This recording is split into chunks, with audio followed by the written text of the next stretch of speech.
بسم الله الرحمن الرحيم الحمد لله رب العالمين والصلاة والسلام على أشرف الأنبياء وسيد المرسلين سيدنا ونبينا محمد وعلى آل محمد كما صليت على إبراهيم وعلى آل إبراهيم في العالمين إنك حميد مجيد وبعد السلام عليكم ورحمة الله وبركاته ود እህቶችና ወንድሞች ጀምረነው የነበረው استغفار ወይም አላህ ምህረት መጠየቅ ምን ያህል ትልቅ እንደሆነ በአላህ ዘንድ ያለውን አጅርና ከአላህ ሊያስምረን የሚችል የአላህን እዝነት ሊያስገኝ የሚችል ዚክር መሆኑን እያየን ነበር።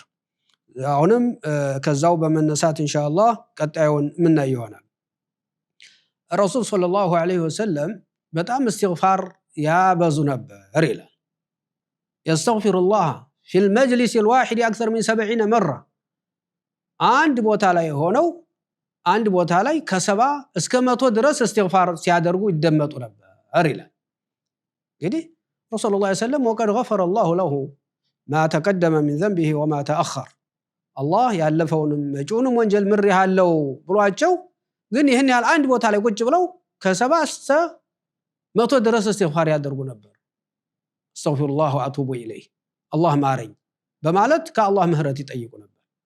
ይሄ ምንድነው ለኛ የሚሰጠን ደርስና ትምህርት ምንድነው?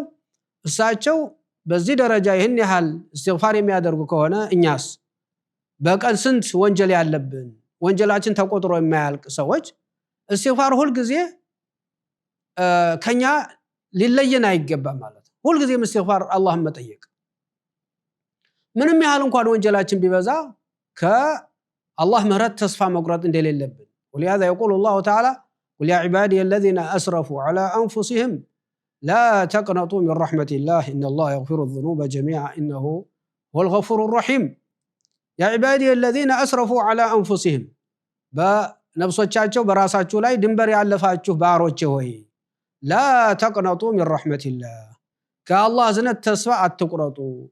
ወንጀሌ በስቷል ብለህ ይሄን ያህል ወንጀል ሰርቼ አላህ እንዴት ይመረኛል ወይ ብለህ ተስፋ አትቁረጥ። ለምን ان الله يغفر الذنوب جميعا الله ወንጀሎችን ሁሉ ይመራል انه هو الغفور الرحيم الله እሱ መሐሪና በእጅጉ አዛኝ ነውና ይምራችኋል ያዝንላችኋል ይላል። ስለዚህ ምንም ያህል እንኳን ወንጀላችን ቢበዛ ከአላህ ምህረት መጠየቅ አላህ ማርን ማለት ይኖርብናል።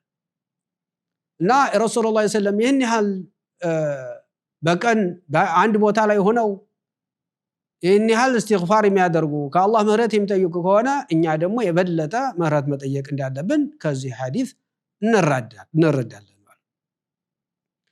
ይሄ استغفار ካሁን በፊት በነበረን ደርሳችን እንዳልነው ለዱንያ ለአኺራ ብቻ አይደለም ደረጃ የሚሰጠን በዱንያም ከተለያዩ ችግሮች የምንወጣበት የተለያዩ ችግሮች ከኛ እንዲወገዱ የሚያደርግ ትልቅ ዚክር ነው።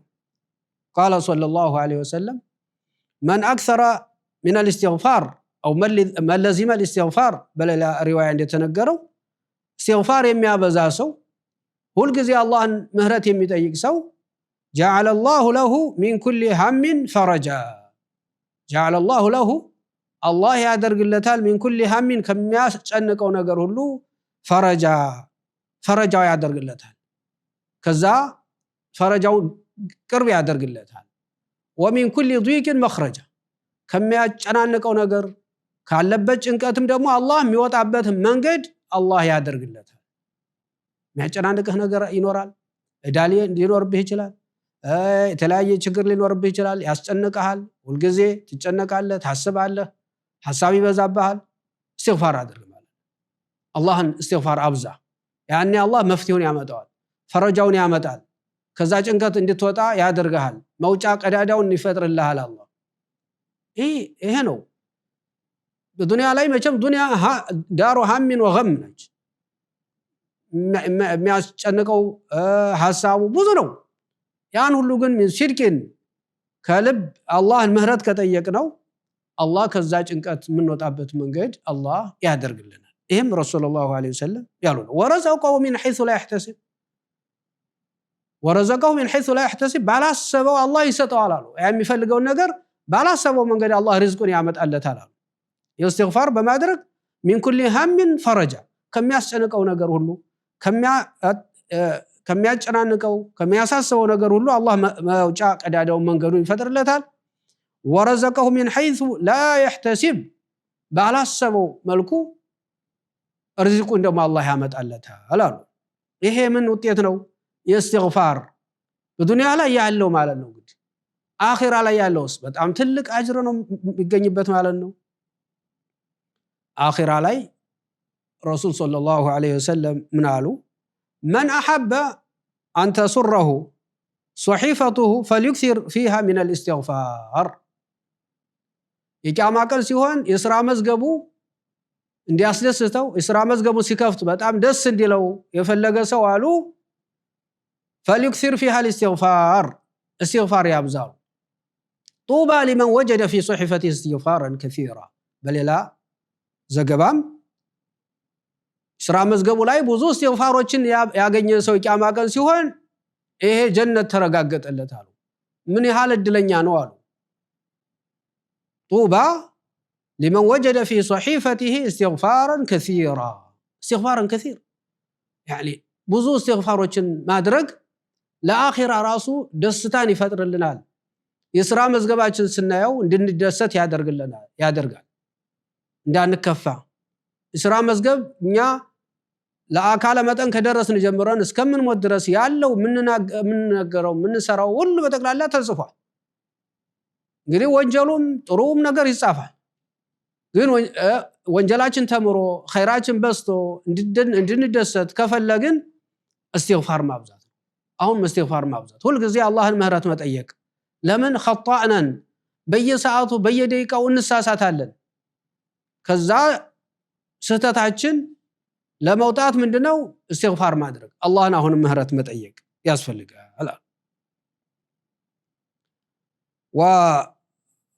وقال رسول الله صلى الله عليه وسلم لأبي بكر رضي الله عنه لما سأله ماذا يدعو في الصلاة أبو بكر رضي الله عنه بصلاة ውስጥ ያለው ምን ዱዓ ላድርግ ብለው ሲጠይቋቸው ምን አሉ قال فقل اللهم إني ظلمت نفسي ظلما كثيرا وإنه لا يغفر الذنوب إلا أنت فاغفر لي مغفرة من عندك وارحمني إنك أنت الغفور الرحيم إن دعاء درقالت من مالتنا بأبو بكر بصلاة ውስጥ ያለው ምን ዱዓ ላድርግ ብለው ጠየቁ ሶላት ውስጥ ያለው ምን ዱዓ ላድርግ ብለው ሲጠይቁ قال قل እንዲህ በል አሉ የአላህ መልእክተኛ اللهم الله ሆይ إني ظلمت نفسي እኔ ራሴን በድያለሁ ظلما كثيرا እንደው በቀላሉ አይደለም በብዙ በጣም በእጅጉ ራሴን በድያለሁ ظلمت نفسي ولا يغفر الذنوب إلا أنت إن ሁሉ ስተት ደግሞ ሊምር የሚችል የለም إلا አንተ እንጂ ማንም ስተት ሊምር ወንጀልን ሊምር የሚችል ማንም የለም ከአላህ ውጭ ማንም ወንጀልን ሊምር የለም ስለዚህ فاغفر لي ማረኝ ብለህ ዱዓ አድርጋሉ مغفرة من عندك كأنت የሆነ ምህረት አድርግልኝ وارحمني እዘንልኝም إنك أنت الغفور الرحيم አንተ ሁሉ ጊዜም መሐሪና አዛይነህና ካንተ የሆነ ምህረት አድርግልኝ ብለህ ዱዓ አድርግ ብለው ለአቡበክር ነገሯቸው እንግዲህ አቡበክር ወማ አድራከ ማን አቡበክር እንግዲህ ማን ናቸው በጣም ትልቅ ሰው ናቸው ግን እሳቸው ዱዓ አድርግ የተባሉት ظلمت نفسي ظلما كثيرا ነው ራሴን በድያለሁ በጣም በብዙ በጣም በድያለሁ ብለህ ዱዓ አድርግ ነው ያሏቸው ይሄ ለኛ ትምህርት ነው ይሄ ዱዓ በጣም ወሳኝ ዱዓ ነው ሶላት ውስጥ ሆነን ስጁድ ስናደርግ አተህያቱ ከቀራም በኋላ ይሄን ዱዓ ልናደርግ ይገባል اعتراف ነው بالذنوب والخطايا አንተ ስተትን ታምናለህ ዛ ሶላት ላይ ሆነ አፍضل العباده ከዒባዳዎች ሁሉ ትልቅ በሆነው በሶላት ውስጥ ሆነ በተለይ ስጁድ አድርገህ ይሄን ዱዓ ማድረግ ረሱላህ ሰለላሁ ዐለይሂ ወሰለም ስጁድ ላይ በጣም ብዙ ዱዓ ያደርጉ ነበር ربي اغفر لي الله سبحانك اللهم اغفر لي የተለያዩ ዱዓዎችን በማድረግ ስጁድ ላይ ሆነው سبحانك اللهم ربنا وبحمدك اللهم اغفر لي سبحانك اللهم ربنا وبحمدك اللهم اغفر لي በማለት ሩኩም ስጁድ ማድረገው ይሄን ዱዓ ያበዙ ነበር በተለይ ወደ መጨረሻ ህይወታቸው ላይ ይሄን ነበር ብዙ ጊዜ ሶላት ላይ ዱዓ የሚያደርጉት سبحانك اللهم ربنا وبحمدك اللهم اغفر لي الله ማረኝ በማለት ስጁድ ላይ ሆነው ዱዓ ያደርጉ ነበር እኛም በዛ መሰረት ይሄን ዱዓ ሁላችንም ልናፍዘው ይገባል። اللهم إني ظلمت نفسي ظلما كثيرا ولا يغفر الذنوب إلا أنت فاغفر لي مغفرة من عندك وارحمني إنك أنت الغفور الرحيم የሚለውን ዱዓ ሸምደን በየሶላታችን ሱናም ሶላት ፈርድ ሶላትም ስንሰግድ አተህያቱ ከቀራም በኋላ ሱጁድ ላይም ቢሆን ይሄን ዱዓ ማድረጉ ተገቢ ነው። ወንጀሎቻችን ብዙ ናቸው። አላህ ደግሞ መሐሪ ነው፣ ይምራል። ስለዚህ እኛ ምህረት መጠየቅ ነው ያለብን። አላህ ይምረኛል በሚል ሐሳቤ አላህ ምህረት መጠየቅ ከቻል አላህ ወንጀሎቻችን ይምርልናል። ቀጣዩን ኢንሻአላህ በቀጣይ የምናየው ይሆናል። ወቢላሂ ተውፊቅ። ሰላም አለይኩም ወራህመቱላሂ ወበረካቱሁ።